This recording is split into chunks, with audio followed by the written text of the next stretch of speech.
ये आपको सप्लाई हो जाए। पीछे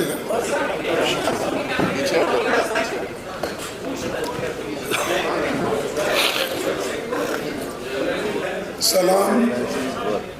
और इस मंच पे बैठे हुए हमारे पार्टी के जनरल सेक्रेटरी वेणुगोपाल जी, भरत सिंह सोलंकी जी, तारिक अहमद खैरा साहब, नासिर हुसैन राज्यसभा मेंबर, शकील अहमद खान, अलका लंबा, रविंद्र शर्मा जी और मीडिया के मेरे दोस्तों, हम यहाँ चुनावी प्रचार के लिए आए थे और वहाँ पर हमारे गठबंधन के पार्टनर या भागीदारी श्री वरिष्ठ नेता नेशनल कॉन्फ्रेंस के श्री फारूक अब्दुल्ला जी भी थे और हमारे पूरी पार्टी की टीम भी थी।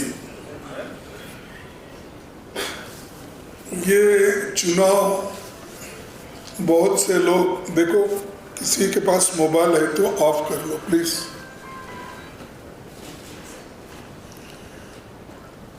ये चुनाव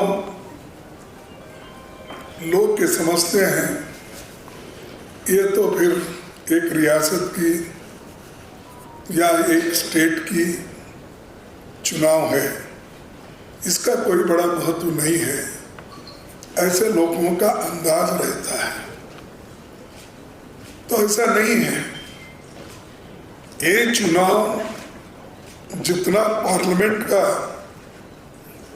चुनाव का महत्व था उतना ही महत्व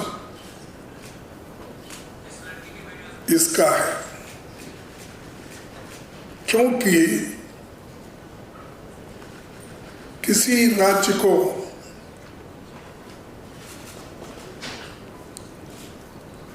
हमारे फाइनेंशियल प्रॉब्लम्स और हमारे जो भी समस्याएं रीजन के होते हैं उसको लड़ने वाले होना चाहिए। और ये अजब जहाँ एक बीजेपी ने तमाशा करके रखा है, सारे देश में हमने देखा, क्योंकि मुझे भी अब कम से कम पॉलिटिक्स में आके 60 साल के नजदीक हो रहे और मैं एमपी एमएलए राज्यसभा मेंबर बन के 52 साल हो गए। ऐसा ही मैं बाकी की चीजें आप पढ़े होंगे, देखे होंगे, सुने होंगे, मुझे भी थोड़ा ज्ञान पॉलिटिक्स में रखता हूं। मैं कभी नहीं देखा अपने 60 साल के पॉलिटिकल लाइफ में किसी स्टेट को यूनियन टेरिटरी बनाया। इस बात में यूनियन टेरिटरी को स्टेट बनाया गया, जैसा गोवा है और बहुत से जितने नॉर्थ ईस्ट के स्टेट्स थे, यूनियन टेरिटरीज थे, ये स्टेट बन गए। लेकिन यहाँ स्टेट को यूनियन टेरिटरी बनाया तो आप यानी जम्मू कश्मीर को आगे बढ़ाया कि कब पीछे डाला, ये बीजेपी वाले बोलना चाहिए। हाल ही में शाह साहब भी यहाँ आके बहुत बार उनकी ये भीड़ रहती है। उनकी भीड़ कौन सी रहती है ये अपना सिक्योरिटी फोर्सेस रहते हैं, आधे ड्रेस डाल के रहते हैं, आधे बिना ड्रेस के रहते हैं, और कोई उनको तो उसमें वो बोलते रहते हैं कि कश्मीर को हमने इतना बढ़ाया, कश्मीर को वो करा, इतना डेवलपमेंट करा, लेकिन वो सारी झूठे वायदे उन्होंने की। और उनकी आदत भी है, पहले भी उन्होंने ऐसा कहा था जब लोगों ने उनको पूछा कि भाई बेरोजगारी मिटाने के लिए आप युवकों को कहा कि 2 करोड़ नौकरियां हर साल देंगे, 15-15 लाख हर घर को देंगे, हर घर के मुखिया के जोब में 15-15 लाख डालेंगे। जब ये पूछा गया तो तब वो बोले ये सब चुनाव के जुमले हैं। बोले मैं समझता हूँ आप लोगों को याद होगा, खैर हम पॉलिटिकली नहीं बोल रहे, जो जबानी उन्होंने अपनी बात रखी उसी का मैं यहाँ जिक्र कर रहा हूँ। और ऐसा ही आज वो ये कर रहे हैं, 5 लाख नौकरियां दूंगा। अरे भाई 5 लाख नौकरियां देने वाला, सरकारी 1 लाख नौकरियां खाली है, 65% सरकारी नौकरी खाली है, तो आप क्यों नहीं दिए अब तक? चुनाव में जो जुमले बोल रहे हैं 5 लाख नौकरी का, मैं उनसे पूछता हूं, यहाँ के बीजेपी के नेता हो या शाह जी को, भाई आपका वायदा अब जो कर रहे हैं 5 लाख, तो अब सरकारी नौकरी 1 लाख खाली है, क्यों नहीं भर्ती करें? उसका जवाब उनके पास कुछ नहीं है। यही पर नहीं, सारे हिंदुस्तान में 30-35 लाख सरकारी नौकरी खाली है, वो दिए नहीं। फिर यहाँ बेरोजगारी तो है, फिर उसके बाद अपना उसके साथ महंगाई भी है, और यहाँ पर हर चीज की लूट हो गई। जो खनन है, क्या बोलते हैं उसको, माइनिंग है, खनन अच्छा नहीं, क्या वर्ड, ये भी वर्ड हिंदी है ना, जी। चलो खनन,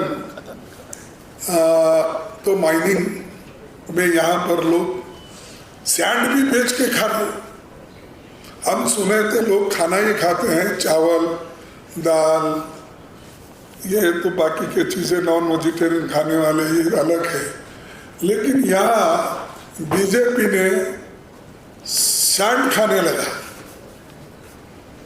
और अपने लोगों को भी खिला रहे हैं, बाहर से लाके कॉन्ट्रैक्ट दे रहे हैं, सैंड में गवर्नमेंट में कॉन्ट्रैक्ट दे रहे हैं।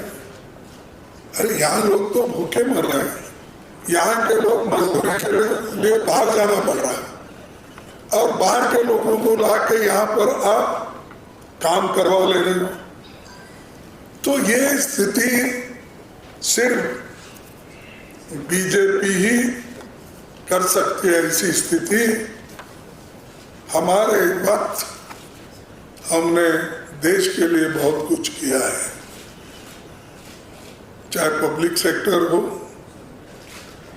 चाहे प्राइवेट सेक्टर में भी, चाहे कोऑपरेटिव सेक्टर में, चाहे मिक्स्ड इकोनॉमी में। पंडित जवाहरलाल नेहरू जी ने जो काम किया आज तक, उन 10-15 साल में उन्होंने जो कुछ किया, इन्हें सिर्फ 15 साल में, 10 साल में कुछ नहीं किया।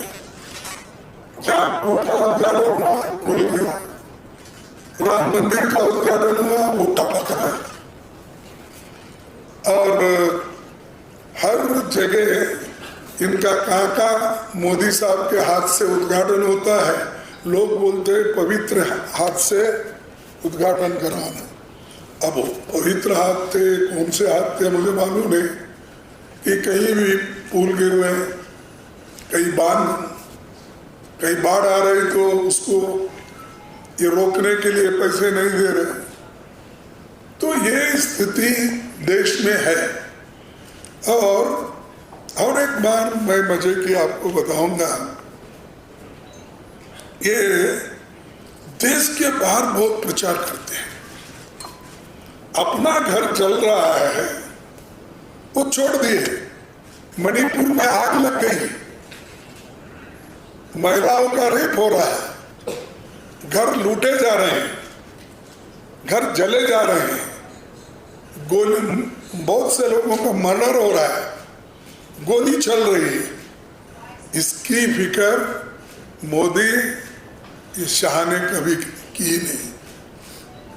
सब घूमते रहते हो दुनिया, लेकिन घर में क्या चल रहा है? हमारे पास कन्नड़ा में एक कहावत है, ಊರಿಗೆ सरदार मनीगे पिंजारा बोलते, यानी गाँव को सरदार बड़ा, लेकिन घर में आते ही बिल्ली के जैसा रहता। तो यहाँ ये बिल्ली का काम कर रहा है और बाहर जाके मैं इतना बड़ा हूँ वो। ठीक है भाई, हमारी फॉरेन पॉलिसी है, उसके तहत हम आज भी चल रहे हैं, पहले भी चले थे। जो ठीक है वो हो जाएगा, हम उसको मना नहीं करते, लेकिन हमारा एतराज ये है, पहले तो तुम्हारा घर संभालो, मणिपुर संभालो, लोगों को शांति से रखो।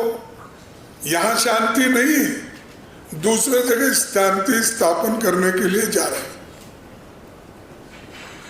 मैं नहीं बोलता कि मत जाओ, पहले ही हमारा ठीक करके जाओ ना भाई, उसके बाद में तुम कहीं भी जाओ। अब तक तो सारी दुनिया देखे हैं, कौन सा स्टेट ऐसा, कोई ऐसी कंट्री नहीं बची होगी जहां इनके पैर पड़े ना हो। हर जगह पैर डाल के आए। कभी पाकिस्तान के प्राइम मिनिस्टर से गले मिले, कभी चाइना के प्राइम मिनिस्टर से झूले में बैठे, किसी और को गले मिले, हर एक बात करते हैं। तो एक कहते हैं ये बड़ा मेरा दोस्त है, परसों कहीं सिंगापुर के कोई प्राइम मिनिस्टर को देखा, उन्होंने ऐसा गले लगा लिया जैसे कि उन्होंने लगा लिया, इन्होंने लगा लिए, ऐसा कि इनका बचपन का दोस्त है। अरे भाई, ये देश के लिए जब जाते हो जो बोलना है वो बोलिए। इससे पहले भी ऐसा ही बोले थे, शुरू में 2014 में इन्होंने बोले थे कि ओबामा मेरा दोस्त है, गपचप करते हैं, ठीक है, चाय पे उनसे बात करते हैं। फिर बाद में बोले ट्रम्प, उसके प्रचार को गए, इस बार फिर एक बार ट्रम्प, फिर एक बार ट्रम्प। बोला अरे तुम्हारा क्या वास्ता है भाई, तुम हमारे देश के हो, हम हर देश के साथ अच्छी दोस्ती रखना चाहते हैं, हर प्राइम मिनिस्टर के साथ हम अच्छा दोस्ती रखना चाहते हैं, तो उनको जाके उनके प्रचार करें। कोई हमारे पास आता है किसी के ओर से, कोई देश आता है? तो एक देश दूसरे देश में जाके ऐसा प्रचार करना यही दिखाता है कि आदमी के पास उतना सूझबूझ नहीं है। खैर, मैं उतना और लंबा नहीं बोलना चाहता हूँ, बड़े बड़े किस्से हैं उनके, हमारे खिलाफ कितने बोले उन्होंने, चाइना में जाके हमारे खिलाफ बोले, सांघाई में, और यूए में, यूनाइटेड अरब में, अमेरिका में बोले, कनाडा में बोले, कोरिया में बोले, क्या क्या नहीं बोले।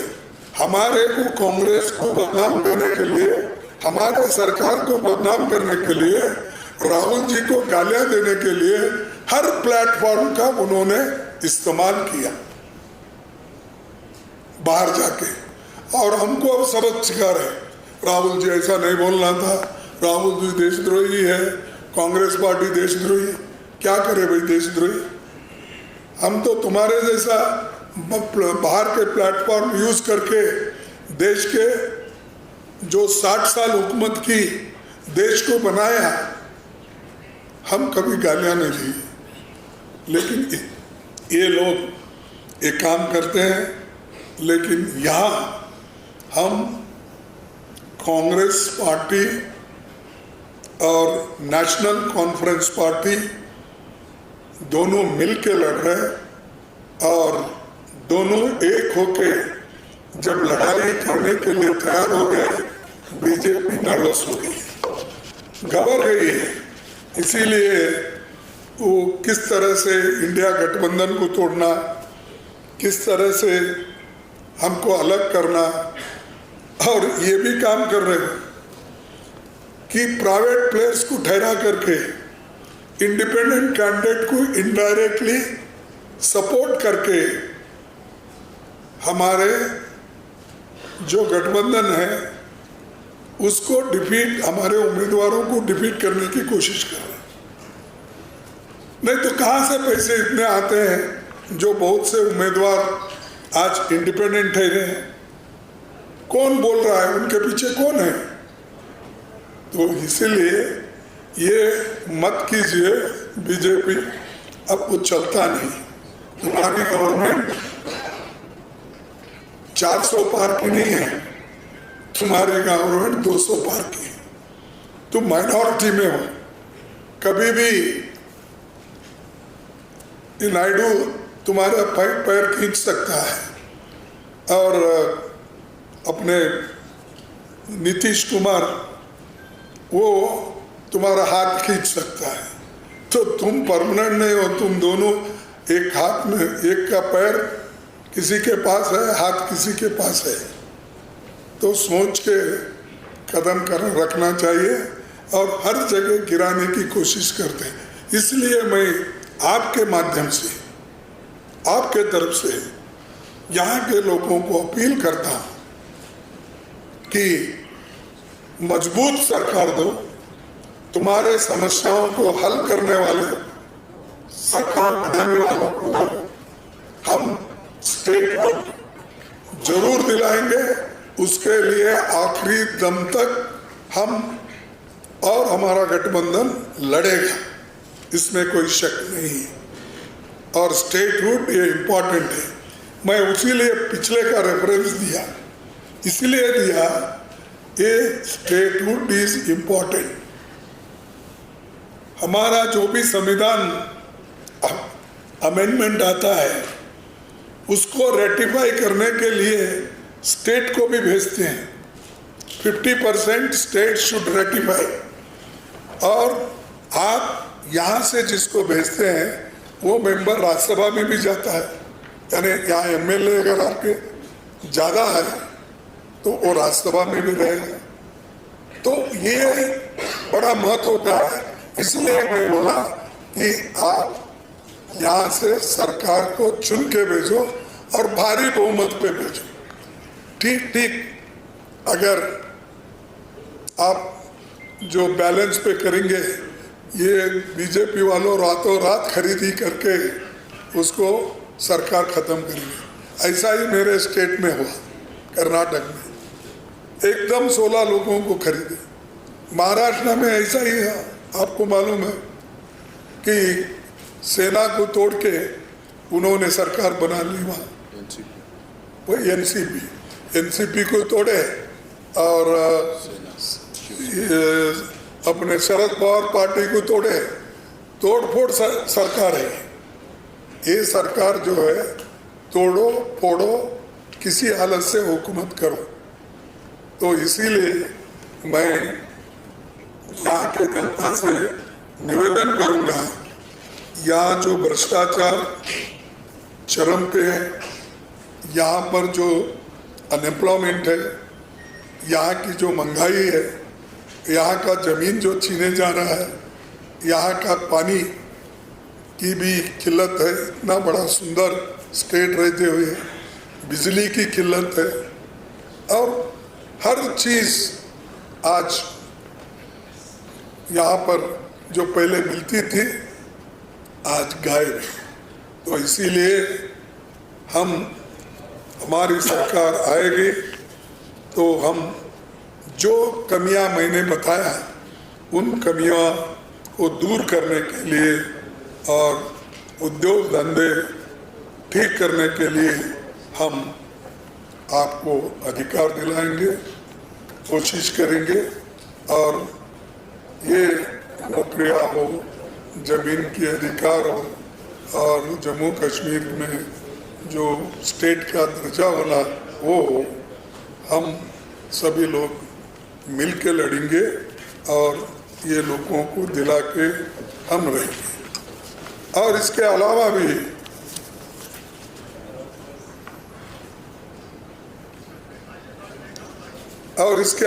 भी बड़ा इंटरेस्टिंग है। देखो, अगर कांग्रेस पार्टी गठबंधन अलायंस करके आज नहीं लड़ती तो ये वक्फ बोर्ड के बिल को आज जो ज्वाइंट पार्लियामेंट्री कमेटी में जाना है वो नहीं जाता था। पिछले कितने बिल्स बगैर पार्लियामेंट को सुने, डिस्कस करे, सीधा पास करके भेजते थे। आज वो स्थिति नहीं है, उनकी सरकार खुद माइनॉरिटी में है। इसीलिए आज वक्फ बोर्ड जैसा बिल आज ज्वाइंट पार्लियामेंट्री पार्टी के सामने है। फिर भी वो बुलडोज करने की कोशिश करेंगे, लेकिन हम आपकी लड़ाई लड़ रहे हैं, लड़ते रहेंगे, ये हमारा वायदा है। इसीलिए आपके माध्यम से जनता तक आप पहुंचाएंगे, ये मेरा विश्वास है। और हम इस वक्त, मैं सिर्फ एक 4 वायदे इस वक्त बोलूँगा, इसके बाद में फिर राहुल जी भी आएंगे, प्रियंका जी भी आएंगी, उसके बाद अब्दुल्ला साहब इसमें रहेंगे और अब्दुल्ला जी रहेंगे और हमारे पार्टी के लोग करा साहब रहेंगे, ऐसे सभी लोग रहेंगे। उस वक्त और चंद गारंटीज वो अनाउंस करेंगे। और मैं आज 4 गारंटी हमारे पार्टी के ओर से, हमारे गठबंधन के ओर से मैं अनाउंस कर रहा हूँ। एक, महिला सम्मान हमारा हक, परिवार के महिला प्रमुख के लिए 3000 प्रति माह सहायता और सेल्फ हेल्प ग्रुप से जुड़ी महिलाओं के लिए 5 लाख इंटरेस्ट फ्री लोन हम देंगे। ये पहला वायदा हमारा, 3000 रुपये देने का और सेल्फ हेल्प ग्रुप में 5 लाख रुपए इंटरेस्ट फ्री देने का ये वायदा। जैसा कि हमने वायदे कर्नाटक, अपना तेलंगाना, हिमाचल प्रदेश में किया था, किए हैं, वैसा ही यहाँ पर जम्मू एंड कश्मीर में एक गठबंधन नेतृत्व कांग्रेस और एनसी देगी। ये पहला वायदा। दूसरा वायदा, अच्छी सेहत हमारा हक है, यानी हेल्थ में 25 लाख रुपए का बीमा कवरेज हम करेंगे और हर व्यक्ति के लिए ये होगा। और उसके अलावा सुपर स्पेशलिटी हॉस्पिटल्स में जो भेजेंगे उसका 25 लाख रुपए तक जो भी बिल होगा वो हमारे सरकार के ओर से, जैसा राजस्थान में हमने किया था, वो उसी ढंग का यहाँ पर स्कीम हम लागू करेंगे। तीसरा है, पिछड़े ओबीसी वर्ग के लिए संविधान में जो प्रावधान के अनुसार प्रोटेक्शन दिया जाएगा, क्योंकि ओबीसी के लिए कोई प्रोटेक्शन नहीं है और उसके बारे में कोई बात भी नहीं करते शाह साहब, मोदी। अब आरएसएस रिसेंटली उठाइए आवाज़ क्या बोल के कि वो ये कह रही है कि हमारे को कोई जातीय जनगणना पब्लिक वेलफेयर के लिए, कल्याण के लिए कर सकते हैं, लेकिन पॉलिटिक्स के नहीं, ऐसा वो आज बोल रहे। पहले तो पूरा विरोध करते थे वेलफेयर स्कीम्स को, आज वो मान रहे, लेकिन ये हम ओबीसी को भी पूरा संविधान के दायरे में इनको प्रोटेक्शन देंगे। चौथा है कश्मीरी पंडितों के लिए जो डॉक्टर मनमोहन सिंह जी ने अनाउंस किया गया था रिहैबिलिटेशन प्रोग्राम, इसको पूरी तरह से इम्प्लीमेंट किया जाएगा। ये हमारे 4 वायदे हैं। इसके अलावा जो नए स्कीम बिजली का हो, दूसरा हो, ये सब फिर हमारे लोग तैयार करके स्टेप बाय स्टेप इस चुनाव में एक एक करके हमारे गारंटीज आएंगे और हमारा जो मैनिफेस्टो उसमें पूरा एक उतार देंगे। तो बस मैं आपसे इतना ही कहना चाहता था, इसलिए ये कह दिया। इस आपसे मैं इजाज़त लेता हूँ कि मुझे आगे जाने की आप आज्ञा देंगे। देखिए, हमने तो वर्किंग कमेटी में रेजोल्यूशन किया है और उसके तहत जब हम स्टेटहुड की बात कर रहे हैं तो अगर हमको राज्य मिला, राज्य का दर्जा मिला, तो बाकी समस्याएं हल होती है, क्योंकि ये जो स्टेटहुड इज़ इम्पॉर्टेंट और इसको हमेशा कहीं और भी दायरे में ये ला सकते हैं। होने का या बेल पे निकलने का ताल्लुक है। Our endeavor is on the positivity note. Our campaign is on the positivity note. We are not bothered or we are not concerned about who is doing what, why has he been released on bail, or why he was put behind the jail. Ours is on a positivity note. We won't deviate from it. National conference, the anti-reservationists and those who are anti-national. So, what's your reaction on it? In fact, he said that it has become a habit of the Rahul Gandhi and Congress to stand beside those who are the divisive policies.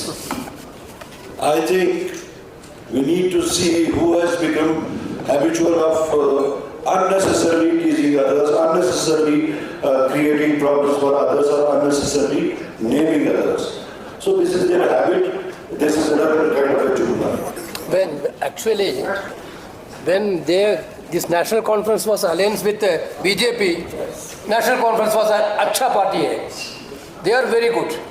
When PDP was alliance with BJP, PDP was अच्छा party.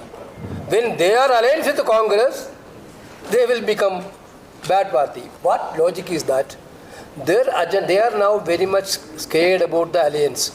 Honorable Congress President already told Congress National Conference Alliance is a solid alliance.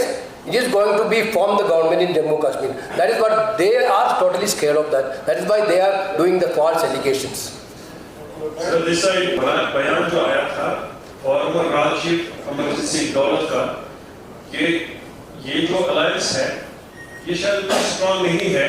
BJP इस पर अगर जितना भी थोड़ा सा इस पर हार्ड वर्क करेगी तो ये पहला चांस होगा जम्मू कश्मीर को हिंदू चीफ मिनिस्टर के सूरत में देखना पड़ेगा।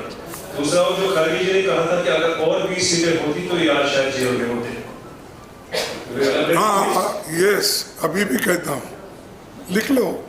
अगर हमारे को 20-25 सीट मिलते तो इन्होंने जो गैर इस्तेमाल ईडी, सीबीआई, आईटी और लोगों को डराना, धमकाना, हुकूमतें फोड़ना, तोड़ना, ये जो काम करे हैं तो नेचुरली उनको भी कानूनन भुगतना पड़ता था। तो इसीलिए मैंने ये बात कही। मैं इसलिए उनके जैसा एरोगेंटली नहीं बोल रहा हूँ। उनको अंदर डालूंगा, इनको अंदर डालूंगा, उनको फंसाऊंगा, देखते रहिए अब क्या होता है, मेरी 56 इंच की छाती है, ये नहीं बोल रहा हूँ। What about Amarjit Singh Daulat's statement? Once again you repeat, I will. उन्होंने कहा था कि जो एनसीपी और कांग्रेस का गठबंधन है ये शायद इतना स्ट्रांग नहीं होगा अगर बीजेपी थोड़ा सा इसमें ग्रिप जमाएगी जम्मू में तो ये टाइम होगा कि चीफ मिनिस्टर जो है हिंदू का ये देखो रिजल्ट बात करेगी ना, आप बोलने वाले जस्ट हमेशा वो बोलते रहते हैं कि लेट अस वेट एंड सी, और लोग हमारे पीछे, इसका सबूत क्या है, सारे हिंदुस्तान में लोग ये बात कर रहे हैं कि आज कांग्रेस एक मजबूत पार्टी बनी है और उनके गलतियां लोगों के सामने है। इसीलिए आप फिक्र मत करो, हमारी पार्टी एक होके आने के बाद आगे क्या होगा बताइए। Last point, this perception that it's a strong question, alliance, then why should they question it? Why should they bothered about this alliance? Why are they again and again putting questions on this? So this is. Again, he said they're supporting independence. Sorry. Yes. He said they're supporting independence. Yes. That is right. No, they are doing whatever they are doing is to fragment the votes here, especially in Kashmir. Their policy is to fragment the votes here. So that is what they are pursuing, and they find that this alliance can surpass all those schemes which they have been doing. Their chessboard, what they had fixed was, they feel that it is shattered. They feel that it's not going to bring them dividends. That's why they are all into this kind of a murky thing. चुप पे बातें हमारे ऊपर मत बनाइए, हम इतने मजबूत हैं, एक जगह खड़े हो गए और सब साथी को हम एक साथ लेके चलेंगे, बिल्कुल। उसमें कोई नहीं।